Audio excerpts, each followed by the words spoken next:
Mahirap ng paniwalaan pero totoong nangyayari.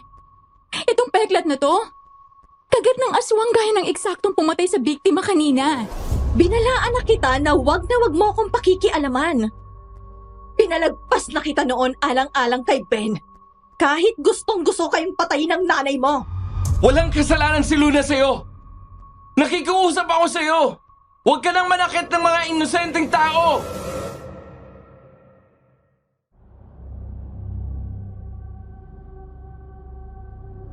Isang magandang araw sa inyong lahat.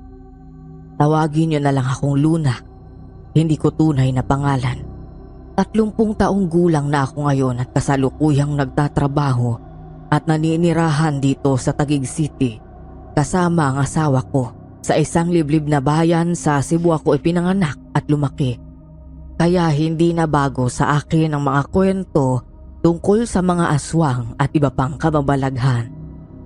High school ako nang una akong makakita ng magandang babae na biglang naging baboy ramo sa gubat malapit sa bahay namin. Ang sabi ng nanay ko ay aswang daw ang nakita ko. Isang uri ng aswang na bangkilan o ang mga magagandang dalaga na kayang magpalit anyo bilang aso, baboy ramo o ibon at iba pang mga nilalang ng dilim. Dahil biyuda na ang nanay ko at namamasukan sa ninong Ben ko, ang matalik na kaibigan ng tatay kong mayaman at biyudo. 16 anyos ako nang malaman ko na isang araw na may relasyon na pala ang dalawa at permanente na akong kinupkup ni Ninong at tinuring na tunay na anak.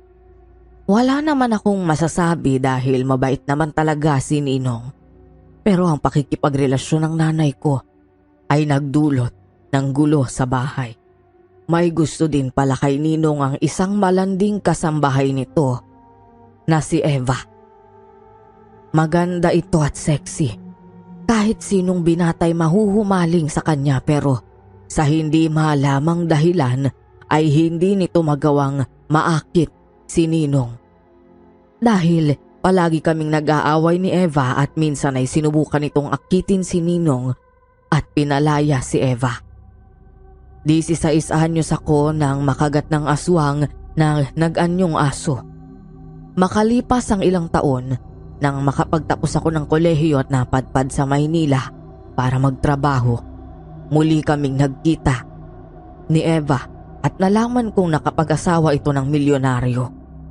Hindi ko akalain na ang muli naming pagkikita ay mag-iiwan ng isang karanasan sa buhay ko na hindi ko kailanman malilimutan.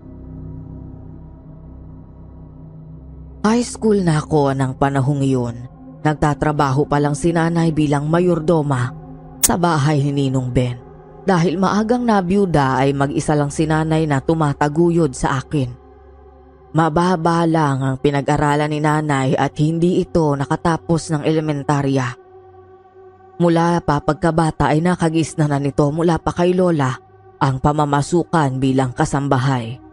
Kaya naman hirap pa rin kaming mag-ina sa pera lalo na ngayon na magkokolehiyo ako. Kung hindi dahil kay Ninong Ben ay baka hindi ako nakapag-aral. Magandang umaga po. Oh, Luna anak. Ano, papasok ka na? Opo, Ninong. Oh, etong 500 pesos. Idagdag mo na sa baon mo yan ha. Naku, salamat po, Ninong. Ang laki naman ito. Sobra-sobra na po ito. Sige na, itabi mo lang dyan para hindi ka nasisimutan. Para kapag nagyaya ang mga klase mo na kumain sa labas, ay may madudukot ka at hindi ka mapapahiya. Salamat po ulit. Si nanay po pala. Abay naroon sa kusina. Teka, kumain ka na ba? Hindi pa po eh. Kung gano'n ay samahan mo na ako para naman may kasabay ako rito. Sige po. Ganun nga ang ginawa ko. Sinaluhan ko si Ninong Ben sa almusal. Ilang sandali pa, tumayo ito at pumunta sa kusina. Maya-maya lumabas naman ng mga kasambahay na panay ang lingon sa loob habang nagbubulungan.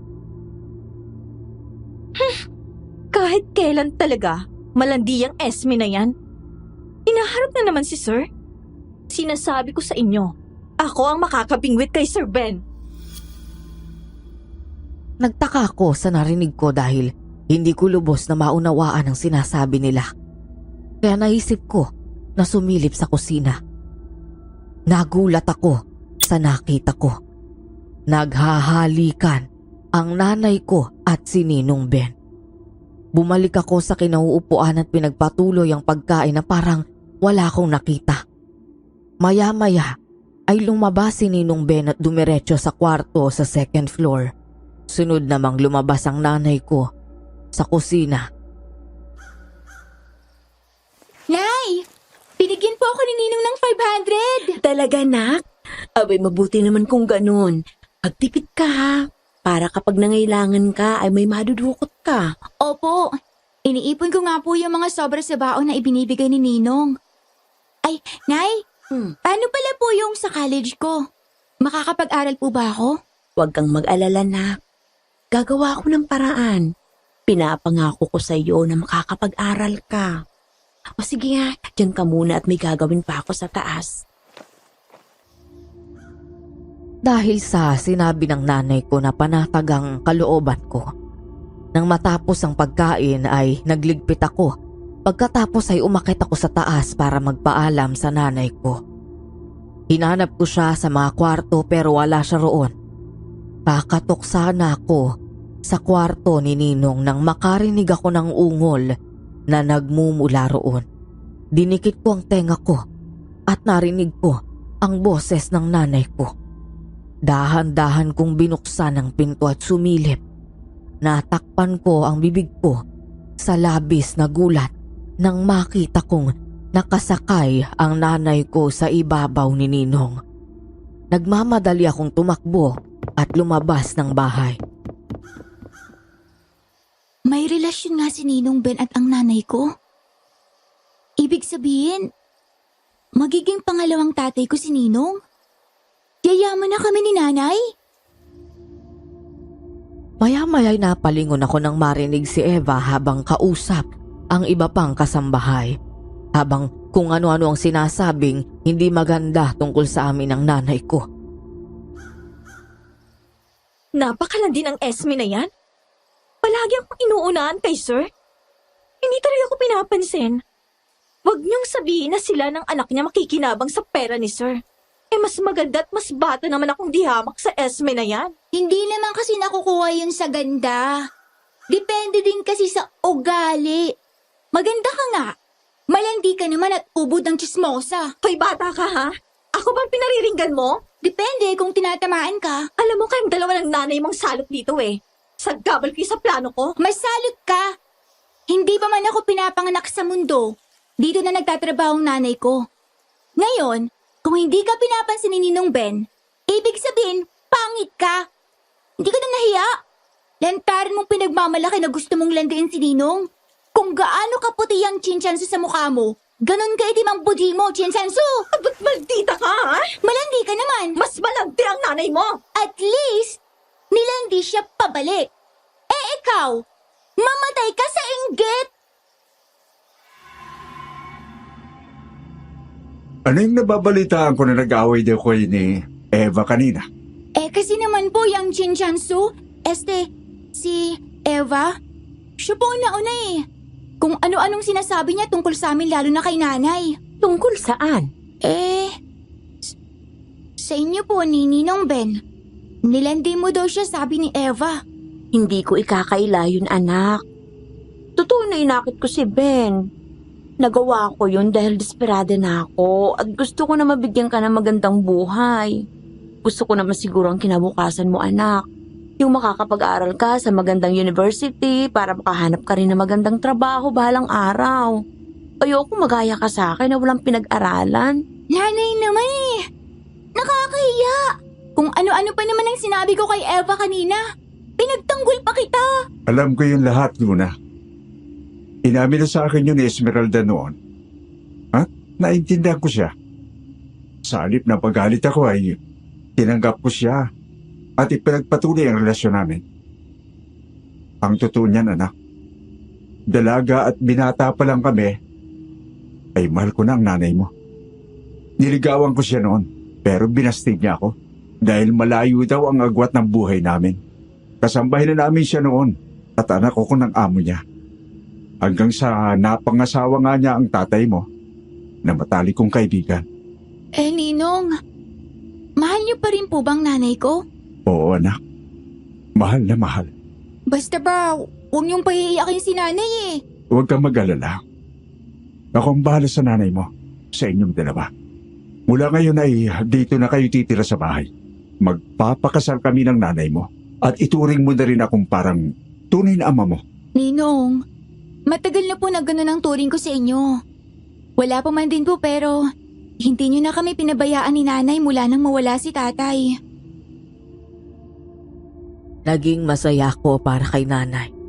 Naging saksi ako sa hirap ng buhay na pinagdaanan niya lalo na nung mawala si tatay. Kaya hindi ko ipinagkait sa kanyang maging masaya at magkaroon ng mas komportableng buhay. Masaya kong makita siya na may nagmamahal sa kanya. Sa paglipas ng mga araw ay tuluyan kaming lumipat sa bahay ni Ninong. Tuluyan nang nagsama sila ni nanay at kasalukuyang inaayos ang kasal. Isang araw ng Sabado dahil walang pasok sa eskwela ay naroon ako sa bahay. Mula sa hardin ay pumasok ako sa loob at umakyat sa second floor. Papunta na sana ako. Nang mula sa silid ay naririnig ko ang boses ni Ninong na galit at may kausap. Agad akong lumapit at sumilip. Nagulat ako dahil nakita ko si Evang naghuhubad sa harap ni Ninong. Alam ko na mas maganda ako kay Esme. Mas kaya kitang paligayahin kesa sa kanya. Mas marami akong kayang ibigay sa'yo dahil mas bata ako. Mas sariwa. Hindi ka ba nangihinayin sa katawan ko? Kung may natitira kang delikadesa pa dyan sa katawan mo, Eva, ihinto mo itong ginagawa mo. Sa tingin mo ba ordinaryong init lang ng katawan ang meron sa amin ni Esme? Matagal ko na siyang mahal. Pero mahal kita. At hindi ako naniniwala na mahal mo siya. Ako dapat ang mahalin mo. Sige na, Sir Ben. Kahit ngayon lang. Kahit isa lang. Subukan mo lang ako. At saka sa'yo na babalik-balikan mo ako.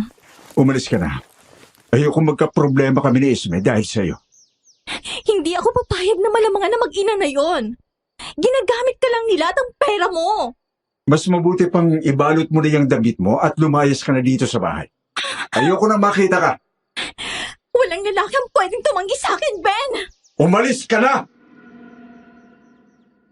Nang hindi ako nakatiis ay sumabat ako. Bigla kong tinulak ang pinto at napalingon ang dalawa sa akin. Biglang dinampot ni Eva ang damit at nagmamadaling nagbihis. Oh, narinig mo na si Ninong? Lumayas ka na raw. Lumabas ka nga magtita ka! Huwag kang makialam dito! Ikaw nga ang pinapalayas eh. Bakit ako pinapalabas mo? Yuck! Hindi ka pa nahiya sa sarili mo? Napaka-desperado mo naman makasungkit ng mayaman. Sinabi na ang ayaw sa'yo pero pinipilit mo ang sarili mo sa kanya. In fairness naghubad ka na't lahat, ayaw pa rin sa'yo? Kung ako sa'yo, kung may natitira pang kahihiyan dyan sa sarili mo, aalis na ako. Sinasabi ko siyang bata ka, ha? Hindi pa tayo tapos. Babalikan kita! Okay, maghihintay ako. Bye, Haliparot! Mabuti na lang anak at dumating ka. Huwag kang mag-alala, Ninong. Narinig ko naman lahat eh. Tsaka, matagal ko nang alam na gusto kayong landiin at gapangin nun. Naghahanap talaga yun ng mayaman na lalaking madadagit niya. Pabayaan mo na yon at pinaalis ko na siya rito. Nang umalis si Eva, ay natahimik ang bahay ni Ninong. Hanggang isang hating gabi, katatapos ko lang gumawa ng project. Bago matulog ay nakaramdam ako ng gutom kaya minabuti kong bumaba sa kusina. Paakyat na ako ng hagdan nang bigla kong matigilan at nakita ko ang malaking itim na aso. Natakot ako, kinilabutan at kumabog ng malakas ang dibdib ko sa kaba nang umangil ito habang nanlilisik ang mga mata at naglalaway. Nay? Nay? Ninong? Nakailang tawag ako pero hindi ako narinig. Dahan-dahan akong humakbang paakyat at bawat hakbang ko ay siyang lakad naman ng malaking aso. Halos mapatalon ako sa gulat nang galit na galit ang malaking itim na aso na kinahulan ako. Hi, Doggy! Mabait yung Doggy na yan. Friends kami ng Doggy na Nabuhayan ako ng loob nang sa wakas ay marinig ko ang boses ng nanay ko. Ano ba yan? Kaninong aso ba yan at maingay? Bakit mo pinapasok dito sa loob? Nay! Tulong! Hindi po ako nagpapasok sa kanya! Nang tumingala ako, nakita ko kung paano ito nagulat at natulala na parang nakakita ng multo. Huwag kang basta tatakbo, anak. Mag-iingat ka dahil hindi aso yan. Po! Aswang yan, anak. Tulungan mo ako, Nay! Sandali lang. Kumalma ka lang dyan. Gigisingin ko ang ninong mo. Ben, gumising ka, bilis. Pinakapasok na aswang, gising. Nay! Ninong, tulong! Napatakbo ako nang wala sa oras paakyat. Hindi ko alam kung saan galing ang bilis pero pagdating sa pinakamataas ay natalisod ako at nadapa.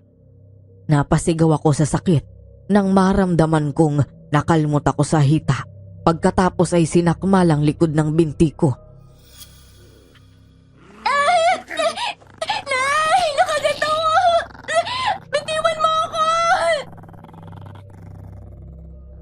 Gamit ang isang paa ay sinipa ko ng malakas ang aso kaya halos gumulong ito ng hagdan. Doon ako gumapang. Nang tumingin ako sa likod ay muli akong napasigaw. Papalapit sa akin ang aso. Mabilis akong gumapang at inabot ang mahabang tungkod ng namayapang ama ni Ninong Ben. Pinangsanggalang ko yon sa bibig ng malaking aso. Nang kakagatin na dapat ako nito, narinig ko na lang ang malakas na alingaw-ngaw ng pagputok ng baril. Nang lumingon ako, nakita ko na lang na may hawak ng baril si Ninong, habang ang itim na aso ay nagmamadaling tumakbo pababa matapos matamaan ito. Tinalo ng malaking aso ang salamin na bintana at nabasag. Mabilis akong nilapitan ng nanay ko at ni Ninong Ben, habang ang ibang kasambahay ay nagising dahil sa nangyaring gulo. Nay! Ninong! Kinagat ako ng aswang! Baka maging aswang na rin ako! Ikaw talagang bata ka. Nagkaganyan ka na, nakukuha mo pang magbiro. Halika at punta tayo agad sa ospital. Nay, hindi ako nagbibiro! Seryoso ako! Baka maging aswang na ako! Hindi ganun yan. Hindi ba? Aray!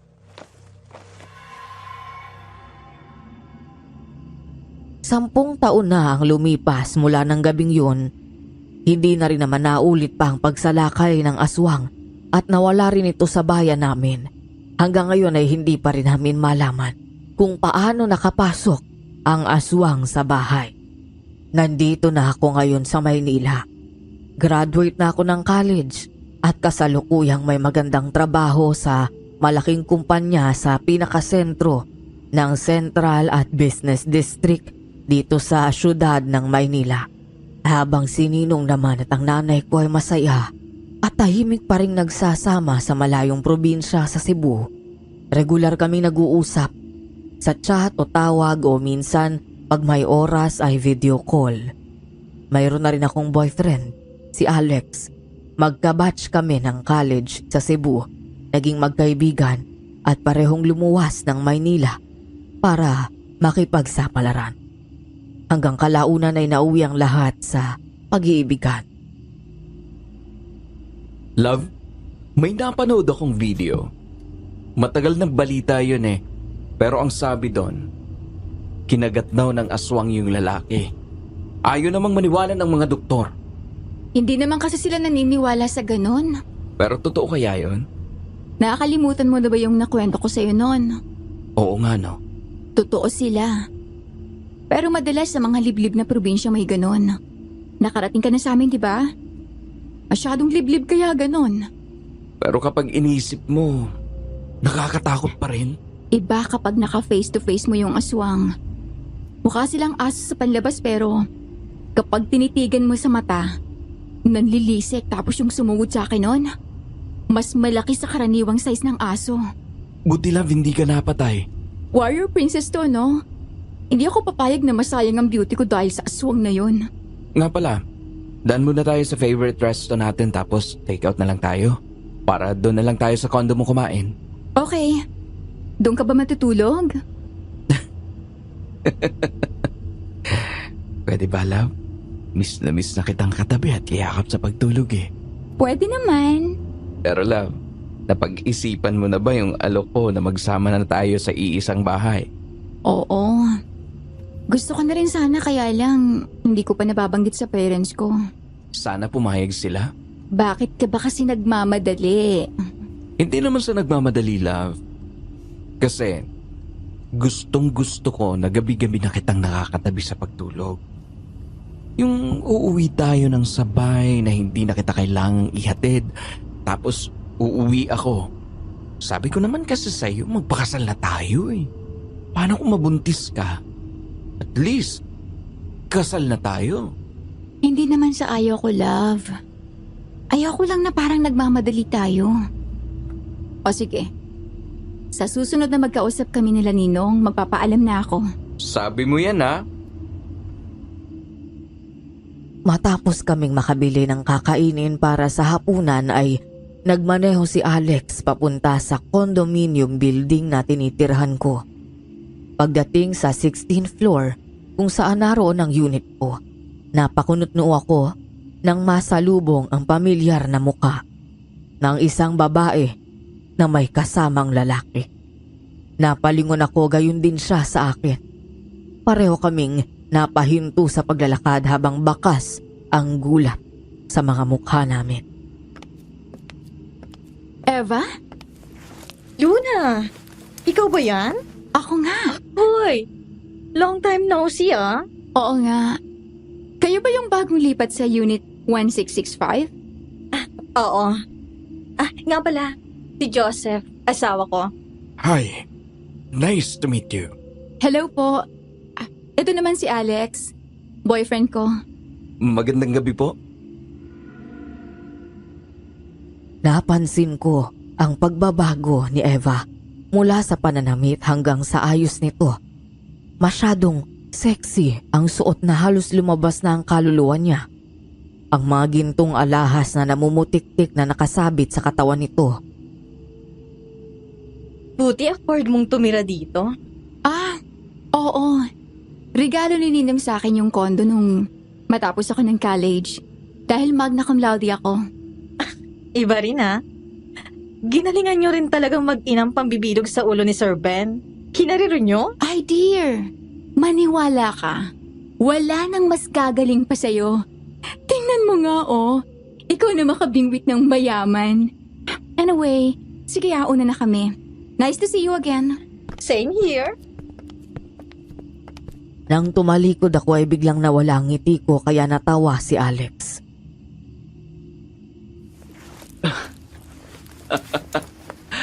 Love, ang galing mo makipagplastikan ha. Simple ang tarayan nyo dun ha. Ay naku love, wala pa yon. Kwento ko sa'yo habang kumakain tayo.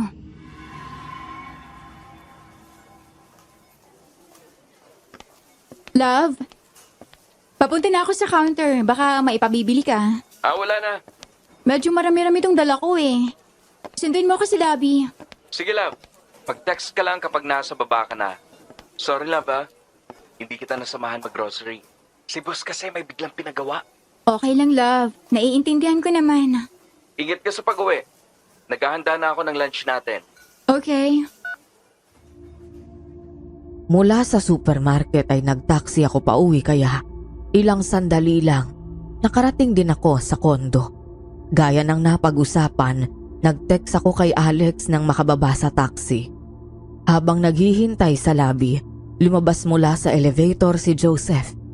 Medyo nailang ako dahil ngumiti siya sa akin na para bang matagal na kaming magkakilala. Luna ang pangalan mo, diba? Opo. Magandang araw po. Ang ganda ng pangalan mo. Bagay sa'yo. Maganda rin. Salamat po. Ang bango mo naman, Luna. Po? Mabango ako? Hindi, wala. Nagtaka ko sa sinabi nito dahil hindi naman ako nagpabango bago umalis.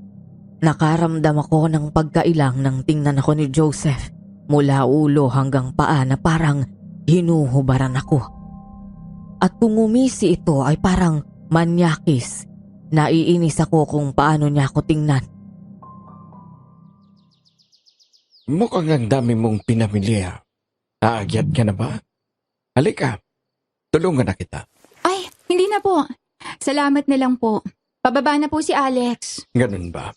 Sa susunod wag ka mahihiyang humingi ng tulong sa akin, ha? Salamat po.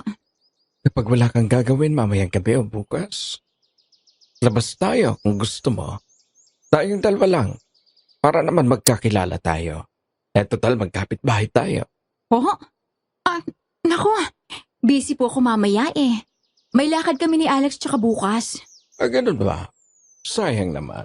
Gusto pa naman kitang makilala ng gusto. Ako hindi. Manyakis na to. Sorry. Ano ulit yung sinabi mo? Ang sabi ko ho, nandiyan na si Alex. Kaya, una na rin ho ako. Sige ho. Kitang-kita kong biglang napaalis ang ngiti nito at matalim na tumingin kay Alex. Tapos ay walang salita na basta na lang tumalikod. Doon pa lang ako nakahinga ng maluhag. Napaka-weirdo ng lalaking yun. Hindi ko gusto ang pakiramdam na malapit siya sa akin. Ayoko siyang kausap. Hindi ako takot sa kanya. Pero parang may nagsasabi sa akin sa isip at puso ko na mag-iingat ako sa Joseph na yon. Yung asawa yun ni Eva, di ba? Ano nga ulit ang pangalan niya, Joseph? Oo. Kaimbiyar na love. Ayokong kausap yun. Bakit? May ginawa ba siyang hindi maganda sa'yo? Ang weird niya. Basta hindi ako komportable na malapit siya sa akin. O kahit kausap ako. Kung tingnan niya ako, manyak na manyak lalo kapag ngumingiti. Tapos alam mo, niyayaya ba naman akong lumabas na kaming dalawa lang? Tapos sabi pa, ang bango ko raw? Sira ulo yun ah. Love, wag na wag kang lalapit dyan. Umiwas ka kung kailangan. Ay talaga, bagay nga sila ng asawa niya.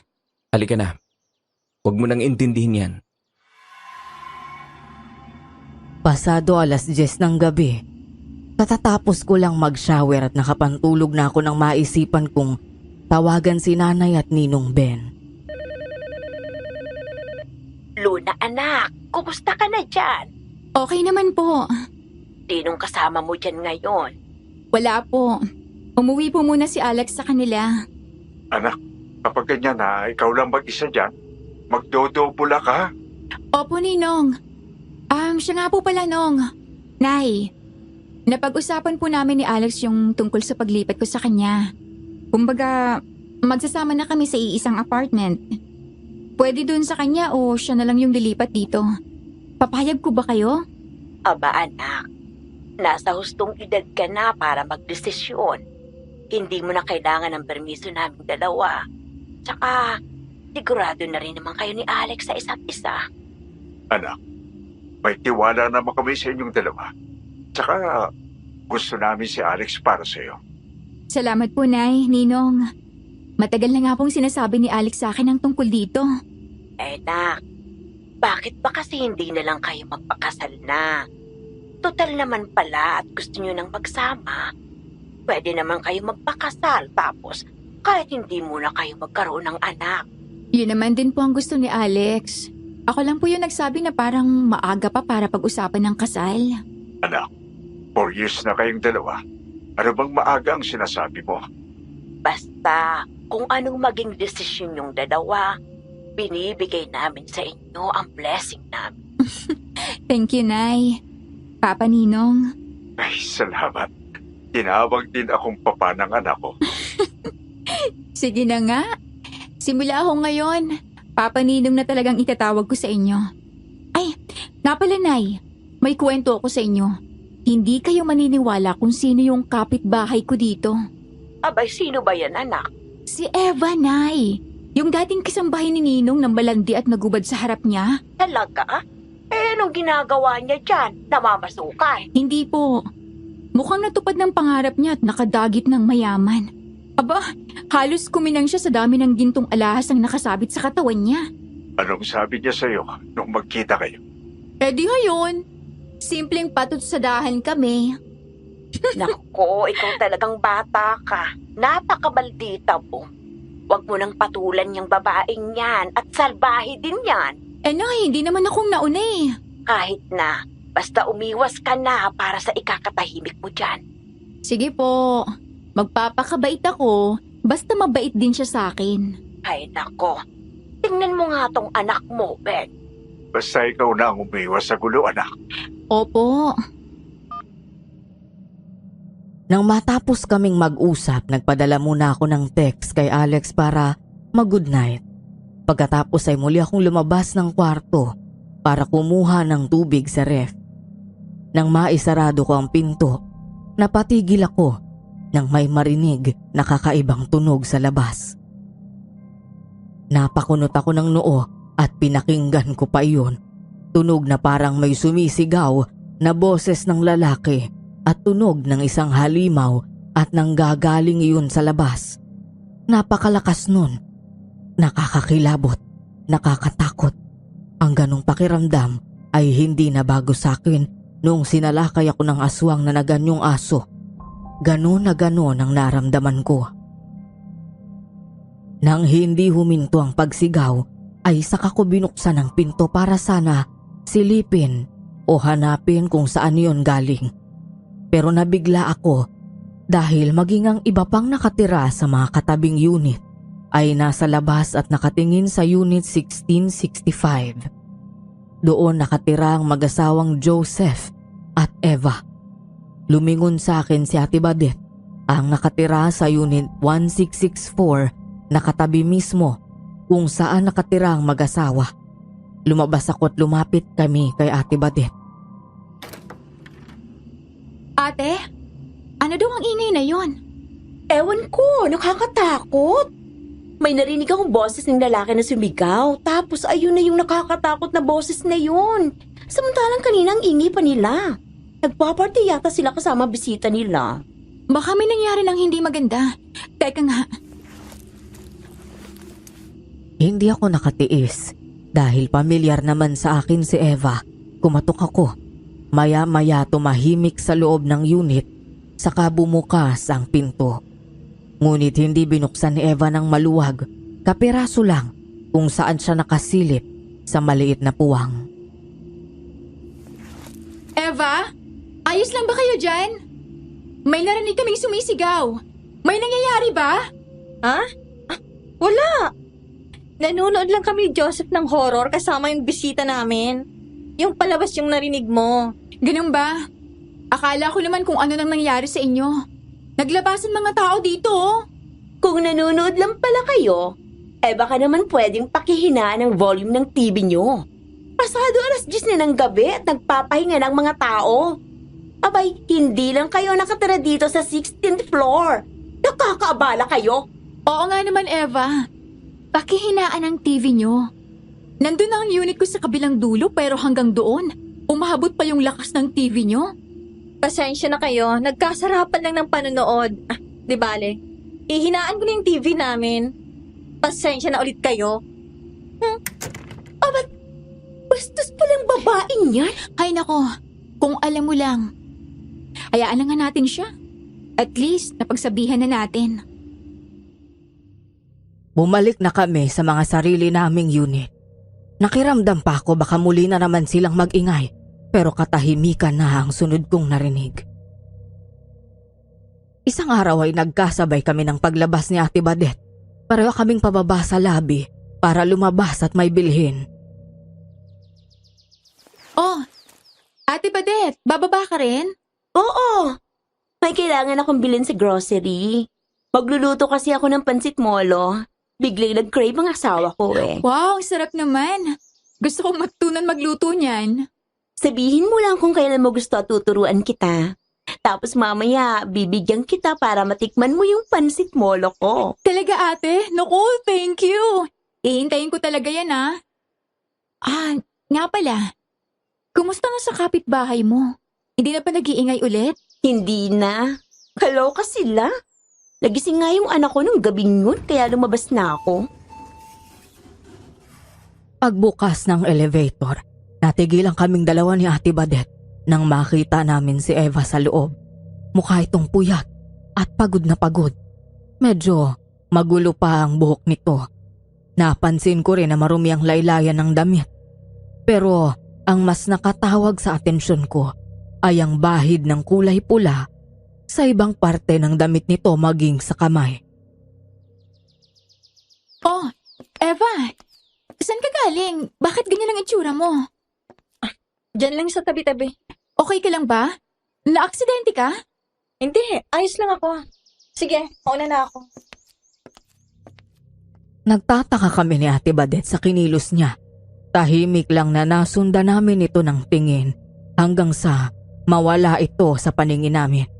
Bukod sa itsura nito, ay napansin ko rin na balisa si Eva at parang natataranta. Pagkatapos nun ay nagkatinginan kaming dalawa. Napaka-weird ng mag-asawa na yan. Mula nang lumipat yan dito, may iba na akong pakiramdam na hindi maganda. Basta, hindi ko gusto.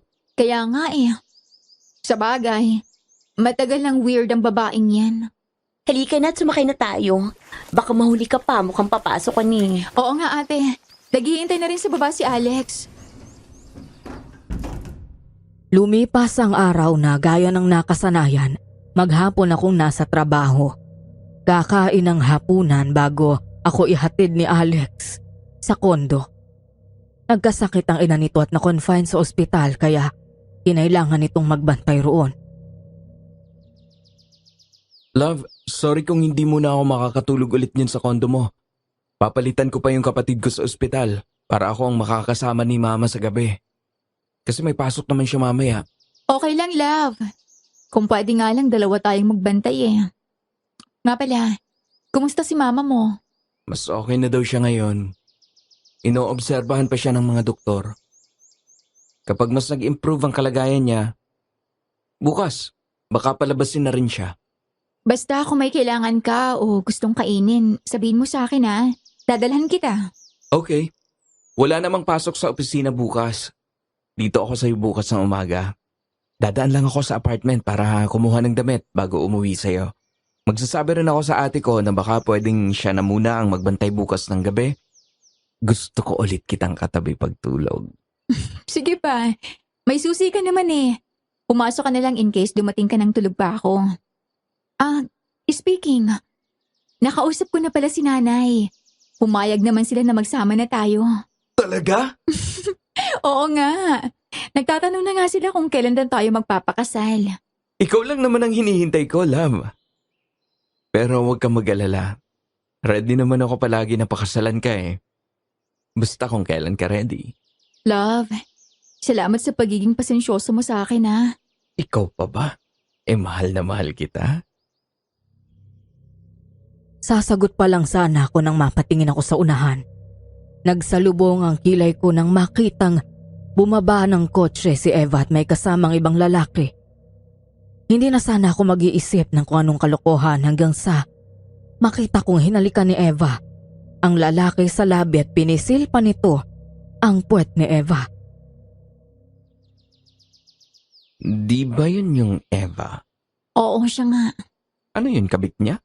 At talagang dinala niya sa kondo nilang mag-asawa? Ang lupit Lokare talaga yung babaeng yon. Noon pa naman hindi normal mag-isip yan. Wala nang kahihiyan. Kawawa naman yung asawa niya. Walang kaalam-alam na niloloko na siya at sa sarili pa nilang pamamahay Hindi na rin ako masyadong nagugulat sa babaeng yan. Anyway, sige na love. Aakyat na rin ako. Mag-iingat sa pagmamaneho mo ha. Kumusta mo na rin ako sa mama mo? Sige love, usap na lang ulit tayo mamaya. Tawagin kita. Okay. I love you. I love you more. Nagising ako kinabukasan na may umakap sa bewang ko. Nang lumingon ako, napangiti ako matapos makita si Alex na natutulog sa tabi ko. Kaya't niyakap ko rin siya. Morning love. Anong oras ka dumating? 6:30. Maagang dumating kapalitan ko sa ospital eh. Bakit hindi mo ako ginising? Ang sarap ng tulog mo. Ayokong istorbuhin ka. Ay naku, mag-aalas 11 na pala. Anong gusto mong kainin?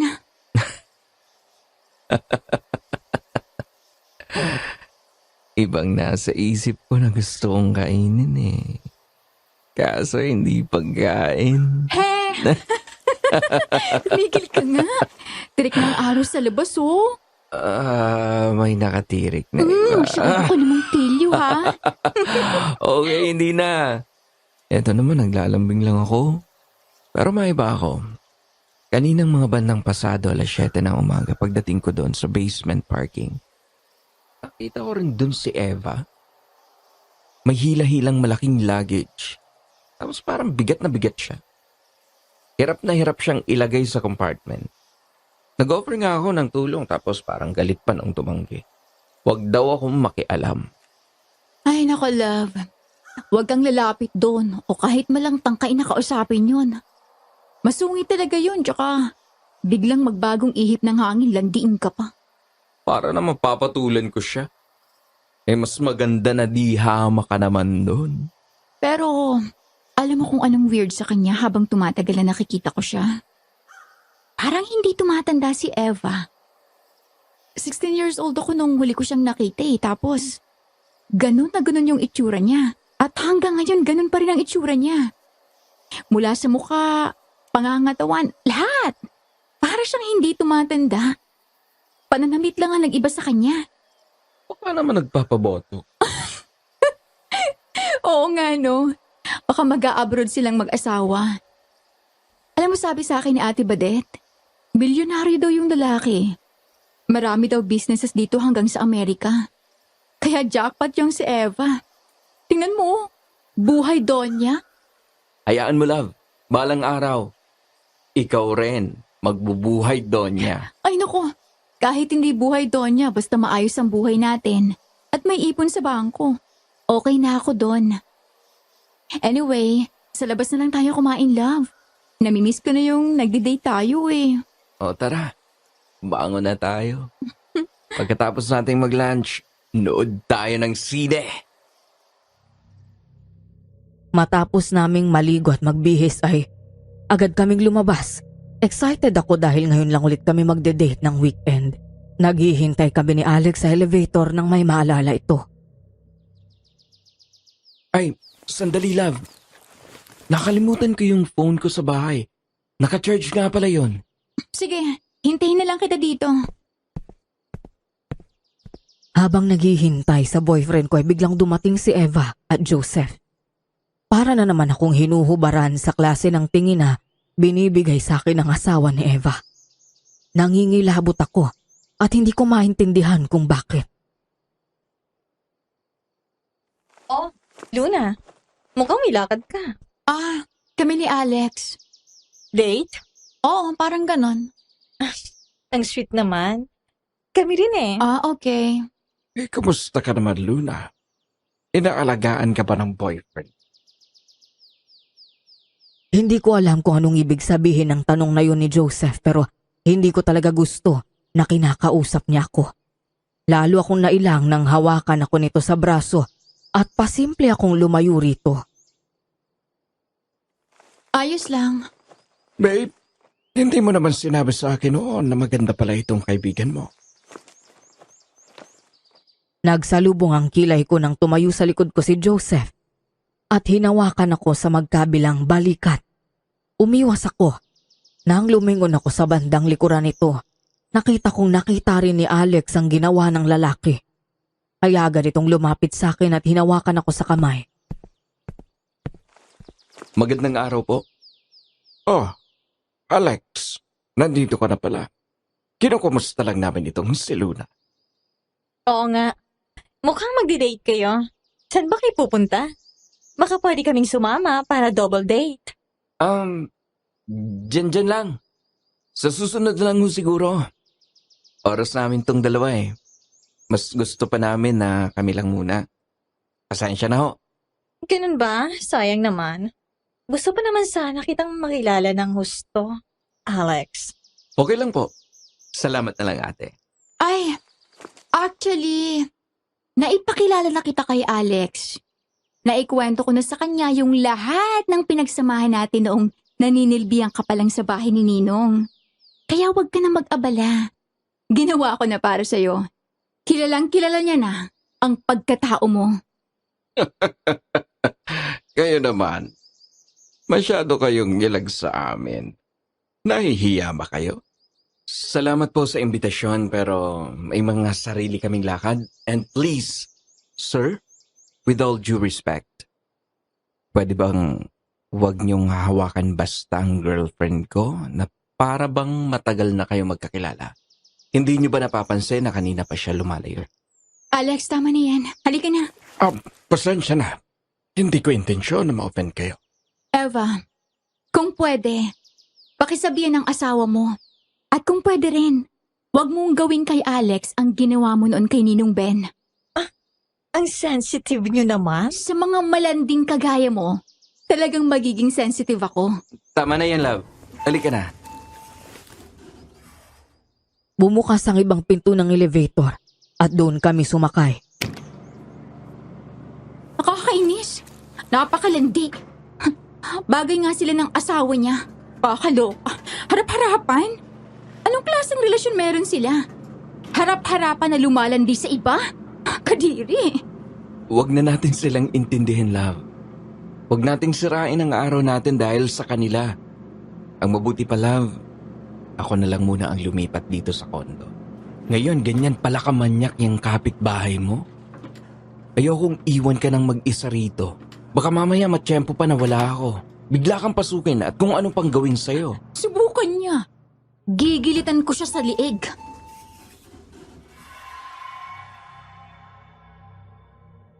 Habang nasa labas si Alex at pinapalinis ang kotse niya, binuksan ko ang front door at nagwalis doon. Napahinto ako sa ginagawa nang biglang bumukas ang pinto ng unit nila Eva. Napatingin siya sa malaking luggage na dala nito. Unang tingin pa lang, halatang mabigat na yon dahil hirap na hirap itong hilahin ang luggage. Kailangan mo ng tulong? Hindi na. Masyado ka talaga antrepida kaya ng nanay mo. Pakialamera. Inaalo ka lang ng tulong eh. Kung ayaw mo, edi sabihin mo ng maayos. O galing impacta ka talaga. Mas impacta ka, maldita. Oo, depende sa kausap. Hindi ko na pinansin ito para hindi na rin humaba ang sagutan namin.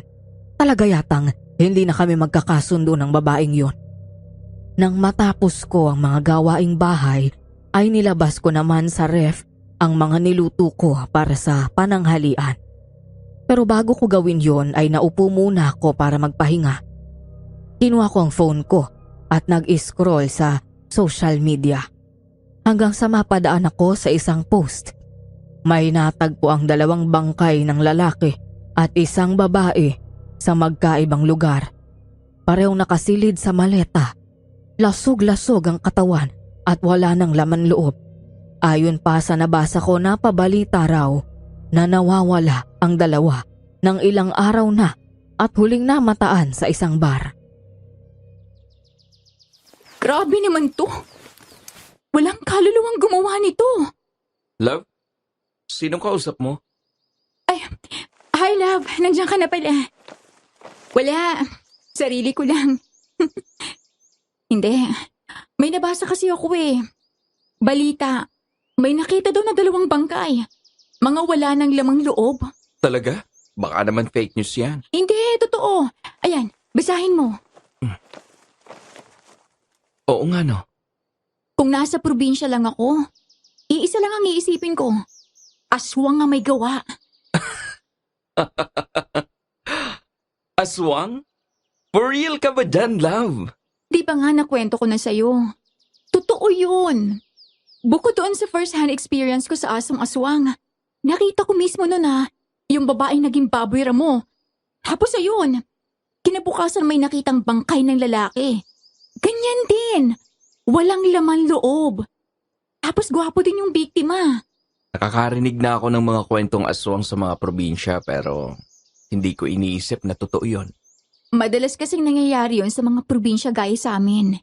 Liblib kasi sa amin, di ba? Ikaw kasi lumaki ka sa city na. Pero sana, kung sino man ang gumawa nito, mahanap agad. Imagine mo na lang, ang mararamdaman ng pamilya nila. Patay na nga tapos kulang pa parte ng katawan?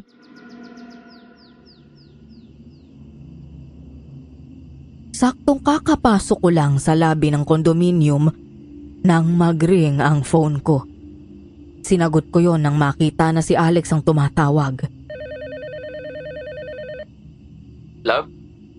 Nakauwi ka na? Oo, love. Kadarating ko lang. Nandito na ako sa lobby. Uuwi ako kaagad pagkatapos ng meeting namin nila boss, kasama yung client. Anong oras ba daw matatapos yan? Hindi ko alam pero mukhang matatagalan.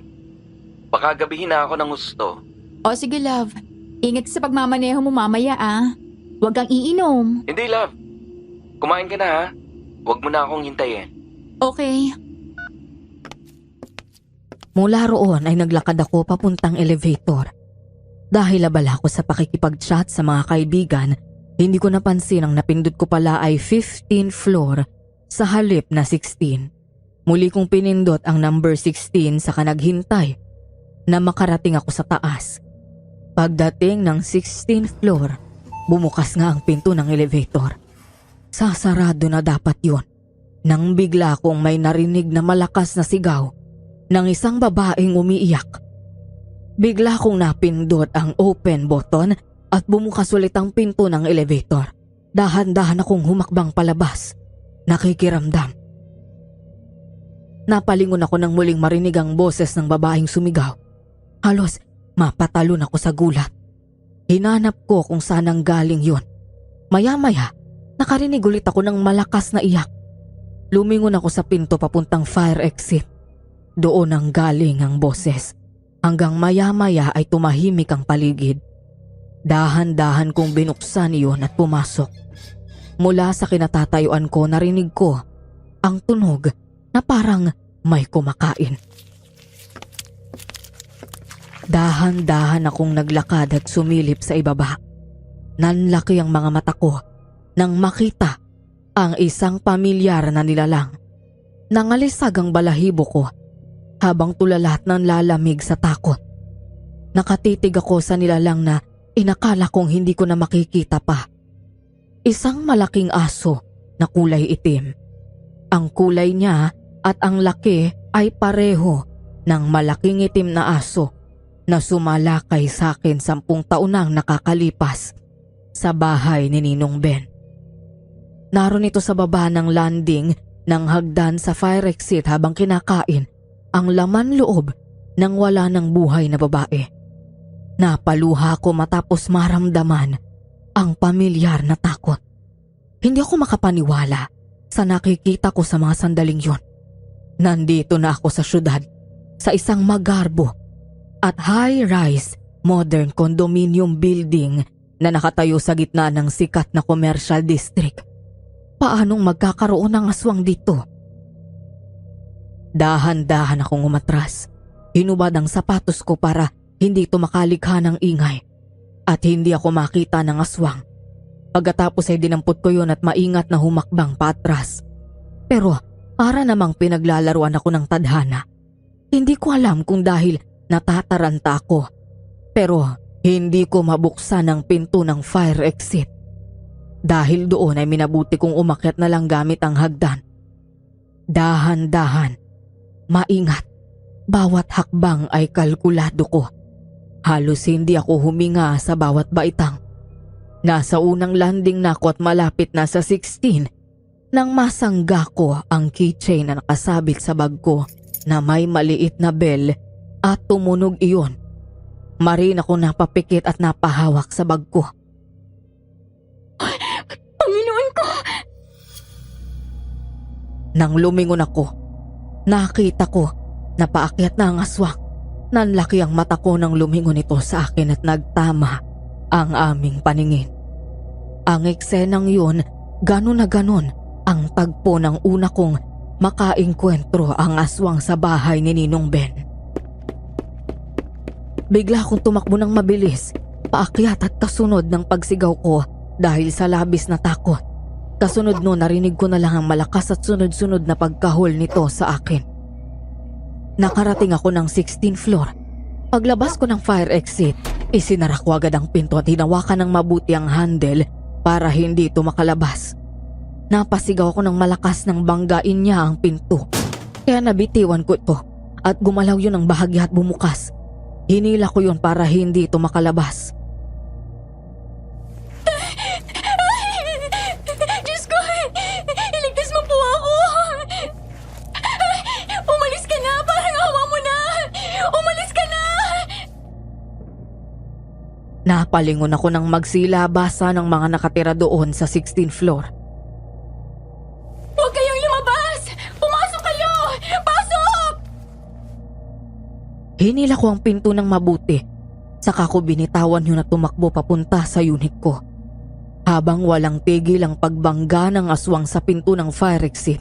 Dahil nataranta ko at samahan na rin ang takot at pagiyak. Hindi ko mailapat ng maayos ang hinlalaki ko sa automatic door lock ng pinto ng unit ko. Hanggang mapalingon ako nang magsigawa ng mga tao kasunod ng malakas na kahol at angil ng aswang. Nanlaki ang mga mata ko nang makitang palapit na sa akin ang aswang. Salamat sa isa naming kapitbahay na lalaki at inisprayan na ito ng fire extinguisher. Biglang umatras ang aswang at tuluyang tumakbo palayo. Kasunod noon ay bigla kong naramdaman ng panghihina at napaupo na lang ako. Matapos noon ay hindi ko na alam ang nangyari. Ang sabi nila, bigla na lang akong hinimatay sa takot.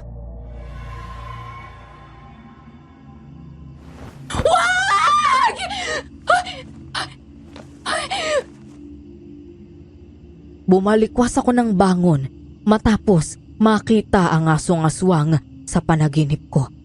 Takot na takot ako at nanginginig ang mga kamay ko. Nang mapalingon ako sa paligid, doon ko palang namalaya na naroon ako sa loob ng kwarto. Maya-maya ay biglang bumukas ang pinto at bumungad si Alex na alalang-alala. Love? Thank God. Gising ka na. Nag-aalala ako sa'yo. Anong nangyari? Paano ako napunta dito? Hinimatay ka daw kanina, sabi ni Ate Badet. Pagkatapos kang habulin ng malaking itim na aso. Mabuti na lang at tumawag ako sa phone mo. Siya ang sumagot at sinabi niya sa akin ang nangyari kaya nagmadali akong magpaalam kay boss. Alex, hindi ordinaryong aso yun. Aswang! Aswang siya! May pinatay siyang babae doon sa fire exit sa 14th floor. Aswang yun!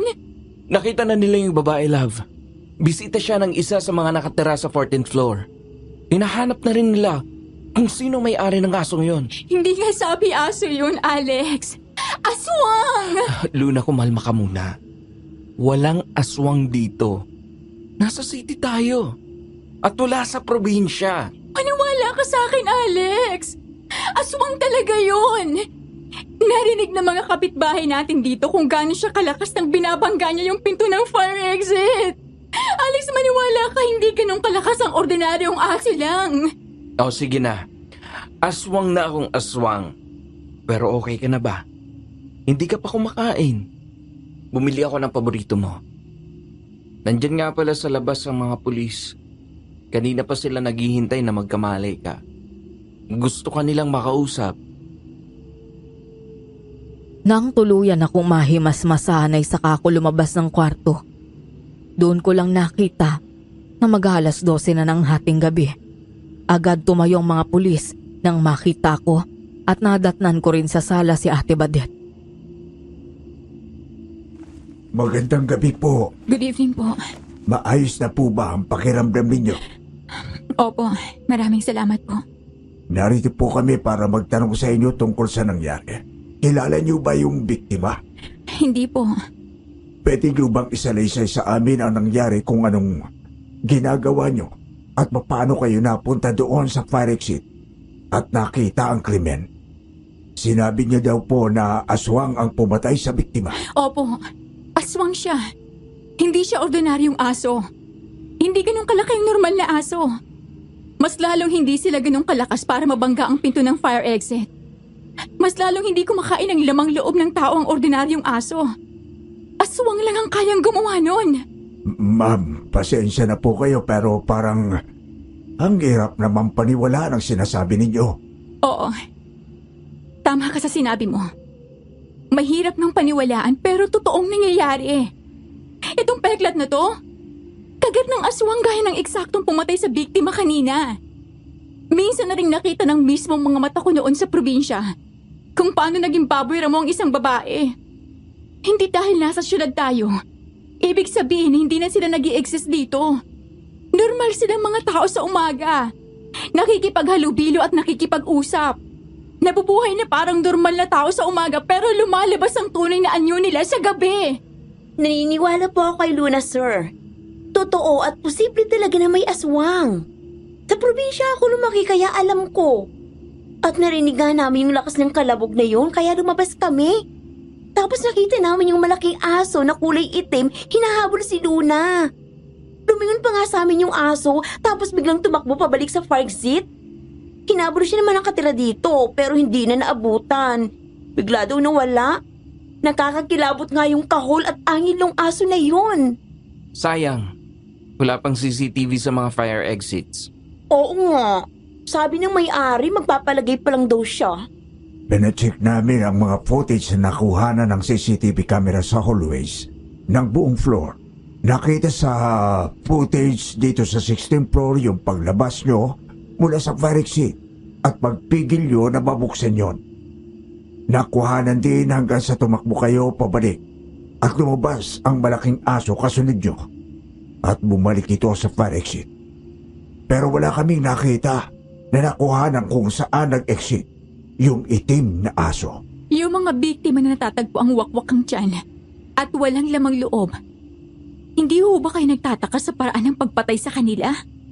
Kung ganon, sinasabi nyo ba na may kinalaman itong biktima na nakita kanina sa mga nakikitang bangkay nitong mga nakalipas na araw? Hindi pa ba obvious? Sige po, ma'am. Maraming salamat po sa kooperasyon nyo. Babalitaan na lang po namin kayo. Sa ngayon, makabubuti na manatili na lang kayo dito sa loob kung wala rin namang importanteng pupuntahan para matiyak ang kaligtasan nyo. Sige po. Maraming salamat po. Luna, una na rin ako Salamat sa tulong, ate. Walang anuman. Sige, magpahinga ka na.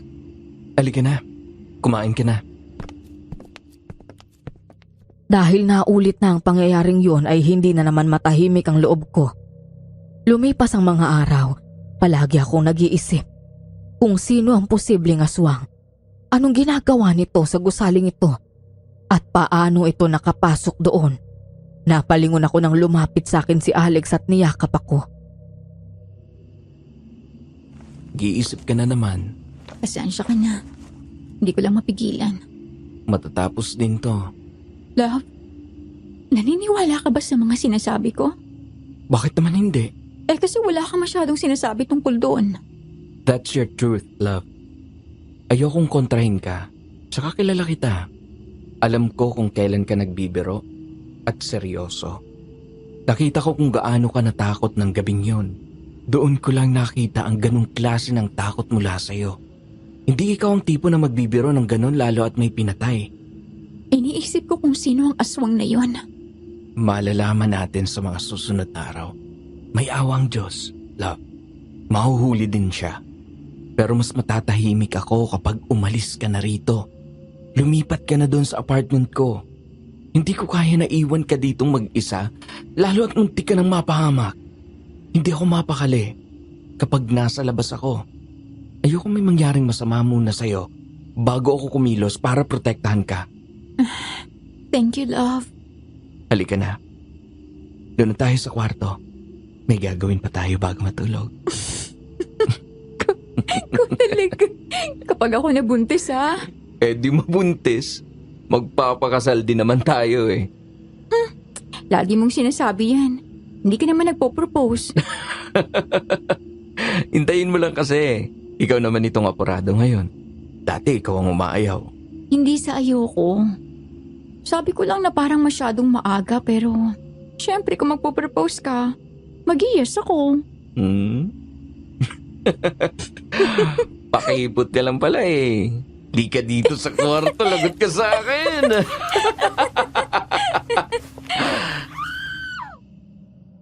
Pero natigilan kaming dalawa sa paghaharutan nang makarinig ng malakas na sigaw ng isang babae. Kasunod nun ay malakas na ungol na animo isang halimaw. Napakapit ako ng mahigpit sa braso ni Alex. Ganun yung ungulang itim na asong humabol sa akin. Ganun na ganun, love. Sigurado ka? Oo.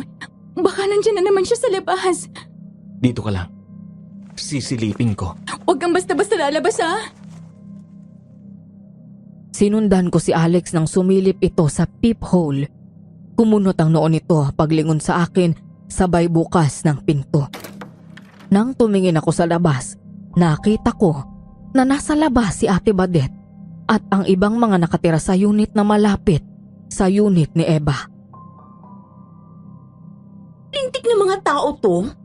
May session na naman ng kababuyan at horror sa loob. Diyan sa katabi mong unit galing yun, ate. Ano pa nga ba? Magre-reklamo na talaga ako sa baba. Nakakaperwisyo ni. Halos linggo-linggo na lang ganyan. Kung hindi umuungol, nanunood ng horror na pagkalakas-lakas ng volume. Mga balahura. Kasama si Alex at ang mga kapitbahay, kinatok ni Ate Badet ng malakas ang pinto ng unit nila Eva. Hindi agad ito binuksan ng mag-asawa, kaya kinalampag ito ng husto ng mga kapitbahay. Hoy, Eva! Joseph! Lumabas nga kayong dalawa dyan! Ano ba yon? Pwede ba? Kayong dalawa ha? Kung manunood kayo at kung gagawa kayo ng kabulastugan nyo, baka pwede naman pakihinaan. Wala kayo sa bundok. May mga kapitbahay kayo at pader lang ang pagitan natin. Maghahating gabi na pero ang ingay-ingay nyo pa rin. May mga natutulog pa na may trabaho at pasok sa eskwela bukas. Makakaperwisyo na kayo. Hindi ko na problema yon. Aba, tingnan mo ang kasama ng ugali mo. Lumayas ka kayong lahat sa harap ng bahay ko! Nagtaka si Luna dahil kahit naroon lang siya sa pinto at nakatayo, ay tiningnan siya ng masama ni Eva bago binalibag pasara ang pinto. Napakasama talaga ng ugali ng babaeng yan. Impacta! Hayaan mo na, ate. Reklamo niyo na lang sa baba. Ay, naku talaga. Papasok na ako ng lobby nang magkasabay kami ni Ate Badet sa paglabas ng unit. 10:00 na ng gabi at gaya ko, pupunta rin siya sa convenience store. Hindi na ako takot ngayon lumabas ng mag-isa dahil dinagdaga ng management ng gusali ang mga security. Bukod doon ay hindi naman na bumalik ulit ang aswang. Matapos naming bumili ay sabay na rin kaming naglakad pabalik. Ano? Okay ka na ba? Oo, te. Salamat ulit sa tulong mo. Ayos lang yun. Sa tagal natin makapit-bahay, tsaka buti nga tumawag si Alex. Pagdating niya ay grabe yung pag-aalala sa'yo. Yun na nga eh. Sa katapusan, lilipat na ako sa apartment niya. Baka iparenta ko na lang tong unit ko o kaya ibenta. Kahit sino naman na nasa kalagayan ni Alex, ganun din ang gagawin. Ikaw ba naman ang muntik ng maging hapunan ng aswang? Nasa na pala siya? Buti pinayagan kang lumabas mag-isa ng ganitong oras. Nasa taas. Tinatapos yung mga inuwing trabaho. Kaya walang choice kundi lumabas. Dahil gusto niya ng noodles eh. Naubos na yung stocks namin. Pero balik tayo sa kwentong aswang. Talaga bang naniniwala ka sa akin? Oo naman. Ang daming ganyang kwento sa amin sa probinsya ko sa Iloilo. Minsan na rin ako nakakita ng ganun kalaking aso sa amin nung bata pa ako. Tsaka sabi nga ni Lola Ogie sa akin, yung matandang nakatira sa 4th floor, minsan nagkasabay kami at napagkwentuhan namin ang nangyari sa'yo. Pati na rin yung naikwento mo sa akin na unang beses na sinalakay ka ng aswang. Ang sabi niya, 3 dahilan daw kaya nilalapitan ka ng aswang. Una, baka daw galit sa'yo. Tapos pangalawa, kapag may buntis. At pangatlo, maaaring nababanguhan sa amoy mo yung aswang. Wala naman ako nakakaaway nun maliban kay Eva. Baka siya yung aswang. Ay nako te, hindi na ako magtataka. Kahit hindi siya magpalit ng anyo, talaga namang nangaaswang niya ng mga lalaki. Nasa labi na kami nang makita naming lumabas mula sa isang elevator si Eva at pumunta sa back exit ng gusali habang tulak ang isang puting malaking luggage. Si Eva yun, di ba? Speaking of haliparot, may hinihila na naman na maleta. Napakarami namang damit nitong mag-asawa na to.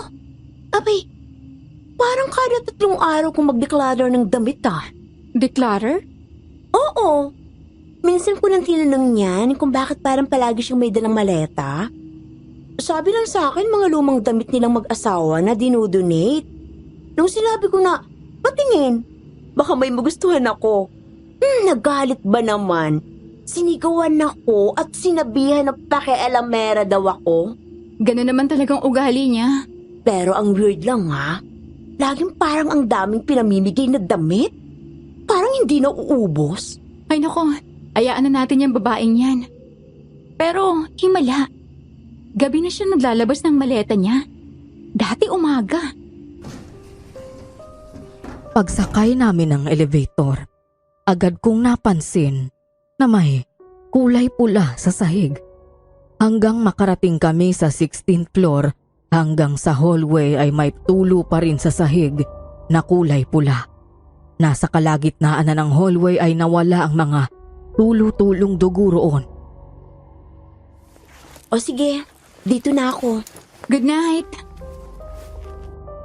Nakapasok na ako ng bahay at isasarado ko na lang ang pinto nang matigilan ako at bumukas ang pinto ng unit nila Eva.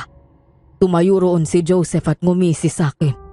Tiningnan ako mula ulo hanggang paa dahil t-shirt at short lang ang suot ko. Kumusta ka na? Nabalitaan ko yung nangyari Okay na po. Sige po. Bago ko isara ang pinto ay napakunutno ako dahil nahagip ng mata ko ang sahig ng loob ng bahay nila. Dahil kulay puti ang tiles, kitang-kita ang tila pulang likod na naroon. Napansin ko rin ang laylayan ng suot nitong beige na short na may bahid ng pula. Naputol na lang ang pag-iisip ko nang marinig ko si Alex na nasa kwarto. Love? Nandito na ako. Break time noon.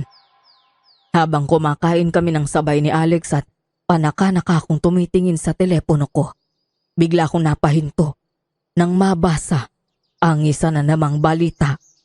Isa na namang bangkay ng lalaki ang nakitang nakasilid sa isang maleta.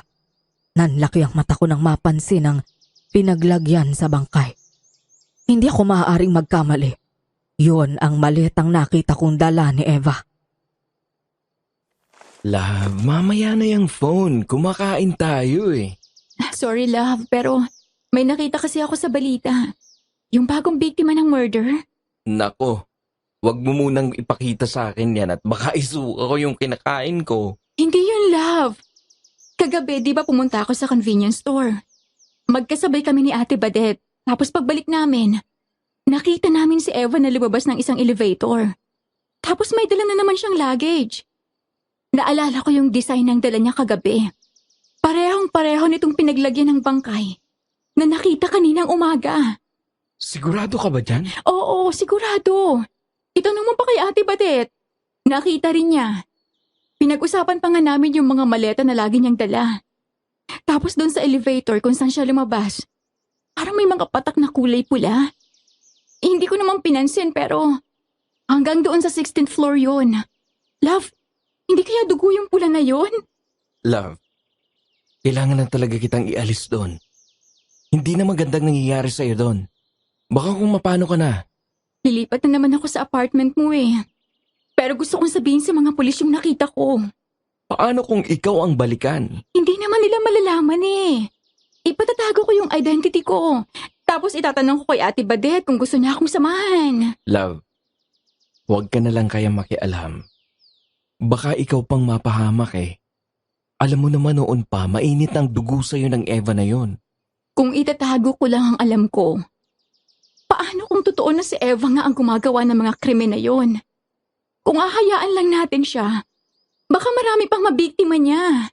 Sa bagay, may point ka rin dyan. Tsaka may hindi pa pala ako nasasabi sa'yo tungkol kay Eva. Ano yon? Naalala mo yung umattend ako ng birthday ni Ricky sa bar? Few weeks ago? Aha? Nakita ako doon ni Eva. Tapos sinubukan niyang mag-flirt sa akin. Pero bago ka mag-isip dyan, hindi ko siya pinatulan, okay? Umiwas ako. Kaya ka ba biglang umuwi ng maaga nun? Oo. Kasi umiwas ako sa kanya. Dahil ayaw akong tigilan. Yun yung katatapos lang mangyari noong hinabol ka ng aswang sa fire exit. Ayoko lang dagdagan ang iniisip mo kaya hindi ko na lang sinabi muna sa'yo. I'm sorry kung itinago ko sa'yo, love. Okay lang. Ang importante hindi ka nagpatukso sa kanya. Hindi mangyayari yun. Ikaw lang ang mahal ko. Wala akong pakialam sa ibang babae. Pero ang isa pang dahilan din, kaya ako sinabi yun sa'yo. Di ba sabi sa balita na lahat ng biktima ay huling nakitang buhay sa club? Sa tingin ko palaging tampay si Eva doon. Gabi-gabi kasi siya halos lumalabas eh. Oo nga no. Huwag kang mag-alala, love. Sasamahan kita kung talagang gusto mong pumunta sa mga pulis. Thank you. Mabuti na yung may magawa tayong maganda para sa mga pamilya ng namatay. Kinagabihan pag-uwi namin ni Alex, ay agad naming tinawag si Ate Badet at kinausap ito tungkol sa natuklasan namin. Kaloka naman. Kung totoo man yun, hindi kaya yung mga naririnig nating sigaw dun sa unit nila madalas sa gabi ay sigaw ng mga biktima nila? Sinasabayan na lang siguro nila ang mga pinapanood na horror tapos nilalakasan ng husto ang volume para hindi halata? Siguro pero kung sila ang pumapatay, anong ginagawa ni Eva sa lamang loob? Hindi kaya Imposible ate. Hindi aswang si Eva. Hindi naman siguro siya. Naalala mo yung sinabi sa akin ng matanda na nakausap ko sa 14th floor? Hindi ba ikaw na rin na nagkwento na palagi kayo nag-aaway kahit noon pa? At malaki yung galit niya sa'yo at dun sa nanay mo dahil tinanggihan siya ng ninong mo noon at pinili ang nanay mo. Oo. Teka. Oo nga no.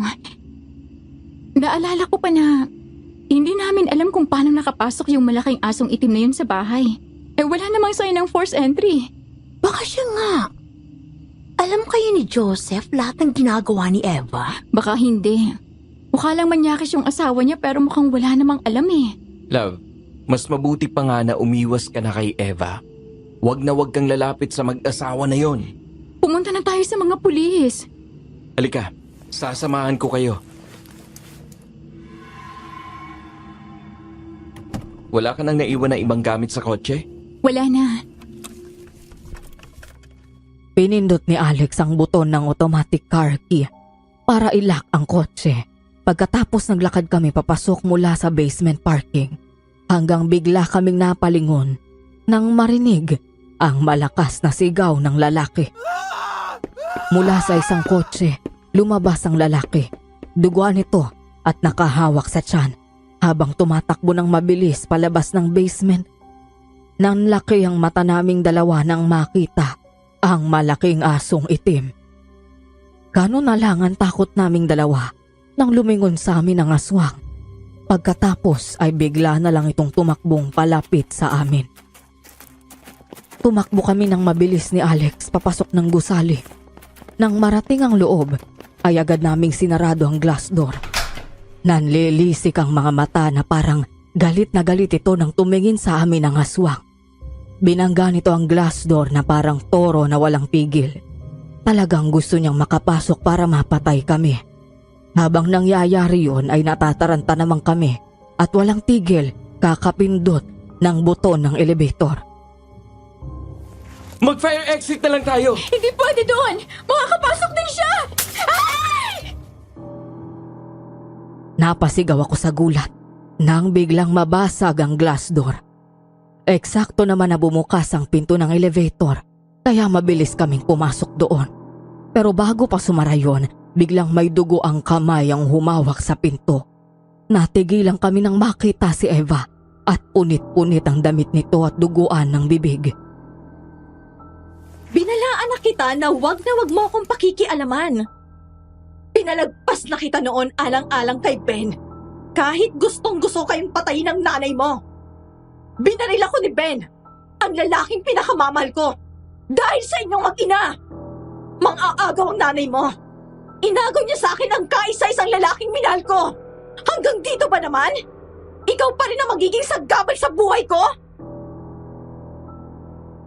Nabigla ako sa revelasyong iyon ni Eva. Hindi ko akalain na may malalim siyang damdamin para kay Ninong Ben. Ang buong akala ko ay simpleng panglalandi lang ang gusto niya. Hindi ko akalaing seryoso pala ang damdamin niya.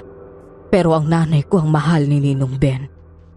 Samantala, tinago naman ako ni Alex sa likod at mahigpit akong nakakapit sa bewang niya. Utang na loob, Eva! Tumigil ka na! Marami ka nang pinatay! Tama na! Hindi pa ako tapos! Hindi ako titigil hanggat may mga lalaking walang ibang alam gawin kundi ang paglaruan, gamitin at saktan ng mga tulad ko. Katawan nilang gusto ko. Lamang loob nilang kapalit.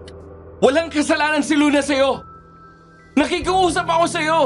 Huwag ka nang manakit ng mga inosenteng tao! Pakiusap? Depende. Hahayaan ko si Luna na makatakas. Pero ang kapalit, ikaw. Ikaw ang ipapalit ko kay Joseph.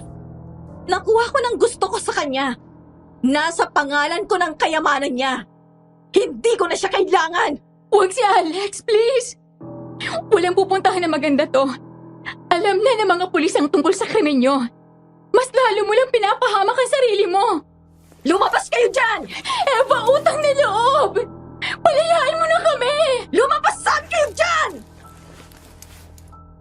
Wala kaming nagawa kung hindi sundin ang sinasabi nito. Hindi ako binibitiwan ni Alex at niyakap niya ang braso ko. Diyos ko, wala na mas makapangyarihan pa bukod sa'yo. Tulungan mo kami! Nakikiusap po ako! Huwag niyong hayaang mapahama kami ni Alex! Kapag sumugod siya, pipigilan ko siya pagkatapos tumakbo ka na agad sa loob. Hindi kita iiwan dito, Alex! Huwag mo akong alalahanin. Kaya ko ang sarili ko. Susunod ako sa'yo. Hindi ako aalis dito nang hindi ka kasama. Sa pagtakas ko, isasama na kita, Alex! Sige, sasama ako sa'yo. Basta ipangako mo lang na hindi mo nasasaktan si Luna. Hindi mo na siya gagambalain. May isang salita ako. Huwag kang sumama sa kanya! Please! Lumayo ka na kay Alex, Luna! Iwan mo na siya! At umalis ka na bago magbago ang isip ko! Pero hindi pa rin ako nakinig. Hindi ako bumitaw kay Alex dahil hindi ako papayag na ibigay na lang sa kanya ng basta ang lalaking mahal ko. Kaya nang makalapit kami ni Eva, bigla kong nilabas ang pepper spray at saka ko siya inisprayan sa muka. Sa mismong harap namin ay naging anyong malaking itim na aso ito. Mabilis kaming dumapa ni Alex kasabay ng pagpapaula ng bala ng mga pulis sa aswang. Noong palapit pa lang kami kay Eva, lihim kong nilabas ang pepper spray na lagi kong dala sa bag. Habang nangyayari yon, ay nakita namin ang mga pulis na dumating at walang ingay na nakalapit. Nakatalikod si Eva, kaya hindi nito napansin ang pagdating ng mga ito. Ilang sandali pa ay tuluyan ang bumagsak ang aswang at hindi na gumalaw pa. Para masigurong patay na, Binaril pa ito ng pulis sa puso at sa ulo. Pagkatapos, tinulungan kami ng pulis sa tumayo. Ma'am, sir, nasaktan ho ba kayo? Hindi naman. Salamat sa Diyos at tumating kayo kaagad. Matapos niyo pong pumunta kaninang umaga sa presinto para ibigay ang nalalaman niyo, nagsimula na agad kaming mag-imbestiga. Humingi kami ng mga footage ng CCTV sa management ng mga posibleng araw at oras na dumaan na itong suspect na dala ang mga luggage. Tumama ang mga oras at araw na nakuhanan ng CCTV na dala ang mga maleta na may laman ng labi ng biktima niya. At nagkataon na pakyat na kami sa 16th floor para hulihin si Eva nang makita namin yung biktima niya kanina na tumatakbo. Luwa ang bituka pero hindi naman daw nakain ng aswang. Kaya namin naalaman na naandito siya. Pasensya na po kayo kung hindi kami naniwala sa inyo nung una. Sa panahon ho kasi ngayon ay napaka-imposible nang mangyari ang ganito. Naiintindihan ko naman po. Kahit ako hindi makapaniwalang umabot siya dito sa Maynila. Ano po palang mangyayari sa asawa niya? Iimbitahan po namin siya sa presinto at alamin namin kung may kinalaman siya rito. Nasunda namin ang tingin ng mga pulis nang pumasok ang mga ito para umakyat sa unit nila Eva. Nagkatinginan kaming dalawa ni Alex at napangiti pagkatapos ay mariin niya akong hinalikan at niyakap ng mahigpit. Ang akala ko, sasama ka na talaga sa kanya. Pwede ba naman kitang iwan? Sumasakay lang ako sa sinasabi niya pero nag-iisip na ako kung paano ko siya tatakasan. Buti na lang naisip mong gamitin yung pepper spray. Nakapako lang yun sa bag ko. Tsaka ako lang naisip na baka gumana at tablan siya. Tapos ang lahat, love. Matatahimik ka na. Wala nang magbabanta sa buhay mo. Salamat dahil hindi mo ko iniwan. Huwag na nating hintayin ang katapusan. Kunin mo na yung mga importanteng gamit mo, tapos dun ka na sa apartment ko mula ngayon. Hindi ka na babalik dito. Kakausapin ko na lang si Tito Ben na ibenta yung unit mo. Hindi na ako papayag na mag-isa ka. Nang malaman ni Ate Badet ang nangyari, agad itong bumaba sa basement para kumustahin kami. Mabuti na lang at ligtas kayo. Finally ate, wala na mag-iingay sa floor natin. Kinausap nga ako ng mister ko dahil sa mga nangyari. Aalis na kami dyan. Sakto naman na tapos na yung bahay na pinapagawa namin kaya lilipat na kami doon. Buti naman kung ganun ate. Basta ha, keep in touch. Ate, kapag kinasal kami, imbitado ka. Siyempre naman pupunta ako. Napalingon kami nang marinig ang malakas na boses ni Joseph at nagwawala habang umiiyak. At hawak ito ng 4 na pulis na nakaposas ang mga kamay. Pakiusap! Patayin niyo na lang ako! Patayin niyo na ako! Sir, huminahon ho kayo. Bakit ba ayaw niyo maniwala sa akin? Biktima lang ako ng babae niyan. Wala akong magawa kung hindi ang sundin siya. Hindi akong pumatay! Seva! Pinapakain na lang ako ng mga lamang loob ng biktima. Pero ayoko na. Hirap na ako. Ayoko na maging aswang. Anong ibig sabihin na aswang ka rin? Nagkakilala kami ni Eva nang pumasok siyang katulong sa bahay ko. Noong panahon na yon, ay malungkot ako. Dahil kakahiwalay lang namin ang asawa ko. Nakakita ko sa ganda niya hanggang sa may nangyari sa amin. At naulit yun ang naulit. Mabait siya sa akin sa umpisa. Inaasikaso niya ako at nagbibigay niya ang pangangailangan ko hanggang sa kama. Hanggang isang gabi ay nagulat ako na bigla siyang maging impacta at may sinubo siya sa akin. Mula noon, hindi na ako makakain ng normal na pagkain. Wala akong ibang gustong kainin kung hindi ang laman ng tao. Wala akong kamalay-malay na ginawa na pala niya akong aswang. Lahat ng kasambahay ko doon sa isang bahay namin ay pinatay naming dalawa at kinain. Gusto ko ang amoy ni Luna. Siya ang gusto kong kainin. Pinangako sa akin ni Eva na ibibigay niya sa akin si Luna. Nakaramdam ako ng takot sa narinig ko. Ngayon ay naiintindihan ko na kung bakit panay ang lapit niya sa akin. Nahigpitan ni Alex ang yakap sa akin nang parang baliw nang umisi sa akin si Joseph. Sir, kung gumagawa ka ng kwento para matakasan niyo ang krimen niyo, hindi ho bebenta yan sa akin. Nagulat kaming dalawa nang biglang magwala si Joseph at makawala ito sa pagkakahawak ng mga pulis. Takot na takot ako. Napaatras ako at nagtago sa likod ni Alex. Nangilabot ako nang marinig ang malahalimaw nitong angil. Ordinaryong tao ang itsura, pero asal aswang ito at wala na sa sarili.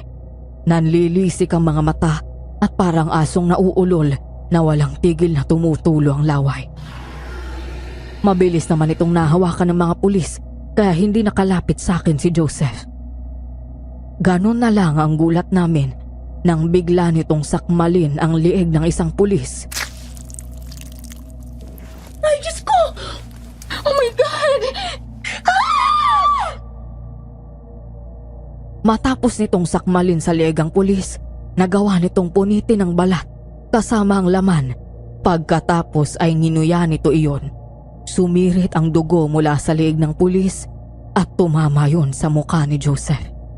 Pagkatapos ay para itong demonyo na tumawa. Dahil doon ay nabitawan ito ng mga pulis at lumayo para hindi sila makagat. Mabilis kaming tumakbo palayo ni Alex nang tumakbo papunta sa amin si Joseph. Pero bago pa man ito makalapit ay umalingaw-ngaw na ang malalakas na putok. Niyakap ako ni Alex. Maya-maya narinig na lang namin ang tunog ng pagbagsak ng katawan sa semento. Habang ang pulis na kinagat nito sa leeg ay pumanaw. Nagkatinginan kami ni Alex matapos iwan ng may-ari ng gusali ang isang box na kulay pula. Nagliligpit na kami ng mga gamit ko dahil yun na ang araw na lilipat ako sa apartment ni Alex. Habang abala kaming dalawa, ay saka dumating ang may-ari ng kondo. Dala ang regalo. Ayon dito, ay regalo daw nito iyon bilang paghingi ng paumanhin sa gulong nangyari. Pero alam ko na may iba pang ibig sabihin yun. Bukod sa apology gift, alam ko na bayad yun sa amin para tumahimik kami at hindi kumalat sa media at social media ang nangyari. Dahil kapag nalaman ng mga taong may nakapasok na aswang doon at maraming namatay, tsak na wala ng uupa, lalo na sa 16th floor at unit 1665. Nang buksan ko ang box, tumambad sa akin ang isang mamahaling luxury brand na bag na may kasama pang smartwatch. Mas lalo kaming nagulat ni Alex nang makita ang malaking halaga ng tseke. Tatanggapin ba natin to? Hindi ko alam. Ikaw? Ang laki naman ito. Practically speaking, malaking tulong yan sa kasal natin. Pero kung pakiramdam mo na hindi na tama na tanggapin mo yan, pwede naman nating ibalik. Maya-maya ay dumating si Ate Badet na may dalang paper bag pagkatapos ay ipinakita nito ang papel na hawak. May cheque at regalo ka rin? Meron. Kaloka. Mas malaking halaga sa iyo ah. Ikaw kasi ang direct ng biktima. Walang sinabi kung para saan to? Wala. Basta ang sabi lang sa amin, apology gift daw. Bayad yan para huwag nating ikalat ang nangyari. Malulugi kasi siya. Alam ko naman yun, ate. Pero hindi ko sigurado kung tama ba na tanggapin ko to. Tanggapin mo na. Sayang naman, malaking halaga din yan. Malaking tulong yan para sa inyo, para sa pagsisimula niyo pagkatapos ng kasal. Alam ko naman na hindi mo idadaldal sa labas ang nangyari eh. Naniniguro lang yun. Kaya kunin mo na. Sa bagay. Ate Badet, maraming salamat sa lahat ng tulong mo sa amin. Lalo na kay Luna. Nako, wala yun. Parang anak-anakan ko na to eh. Basta ate huwag ka mawawala sa kasal ko. Isama mo si kuya tsaka mga anak nyo. Oo, dadayuhin namin ang kasal niyo sa Cebu. Buti nga yun, ang makapasyal naman kaming mag-anak. Kailan ang alis niyo? Halos wala na rin pala kayong natitirang gamit dito Mamaya na rin. Oh, mag-iingat ka ha. Oo, te. Ikaw rin. Usap na lang tayo sa chat.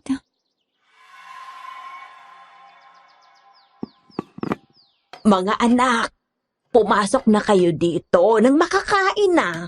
Anong niluto mo, Nay? Aba, di yung paborito nitong si Alex. Minudo. Sabi na paborito talaga akong manugang ni nanay Nasaan na sila, Benji at Bella? Ay, oo nga pala. Tawagin mo na rin yung mga kapatid mo at ang papaninong mo. Papa Ninong! Kakain na daw tayo, sabi ni Nanay. Mabuti naman, nagugutom na ako. Pumasok na kayo sa loob. Benji, Bella. Hindi ko pala nabanggit na nagbunga ng kambal na babae at lalaki ang lihim na relasyon noon ng nanay ko at ni Ninong Ben. Sila Benjamin Jr. at Isabella. Ilang buwan na rin ang lumipas matapos ang malabangungot na pangyayaring yun sa buhay namin. Sa wakas, ay kinasal din kami ni Alex. Habang kumakain kami, napag-usapan namin si Eva. Hindi ko alam na ganun pala kalalim yung nararamdaman sa'yo ni Eva, Papa. Kahit ako man, ay nagulat.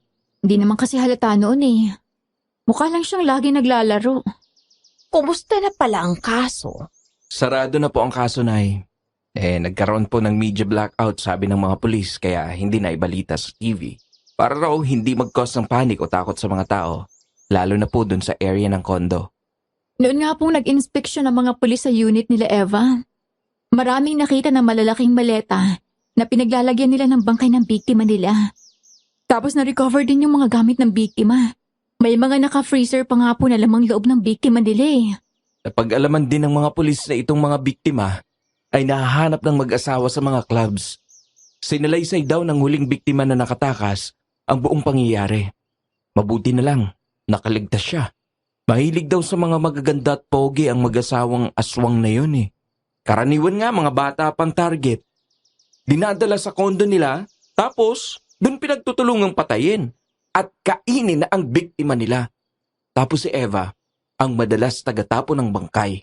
Kaya pala nagtataka kami kung bakit pumapayag si Joseph na magdala si Eva ng iba't ibang lalaki sa bahay nila. Minsan lalaki at babaeng sinasama niya sa kondo. Ibang trip palang ginagawa. Food trip. Isip tayo ng isip noon kung saan at paano nakapasok noon dito yung aswang sa bahay. Yun pala si Eva mismo ang aswang. Sayang. Magandang dalaga pero kampo naman ng kadiliman. Ang importante na wala na siya. Alam ko na hindi madali, anak. Pero subukan mong kalimutan na ang nakaraan. Tapos na ang kasal niyo ni Alex. Mag-asawa na kayo ngayon. At sa asawa mo at pamilya mo na lang, ituon ang atensyon mo. Nagpapasalamat ako sa Panginoon at ligtas kayong dalawa. Salamat po, Papa. Kailan ba ang lipad niyo papuntang Europe? Sa Biyernes na po. Kaya bukas kailangan na namin bumalik ng Maynila. Mag-aayos po kami ng gamit namin. Alex, galingan mo ha. Para sa isang buwan, may apo na ako. Aba, Papa, magaling yata to. Ilang apo ba ang gusto mo? Isang basketball team. Bakit talaga? Baka ako seryosohin kayo ni Alex. Ayun na lang kayang mga anak. O siya, kain na ng kain.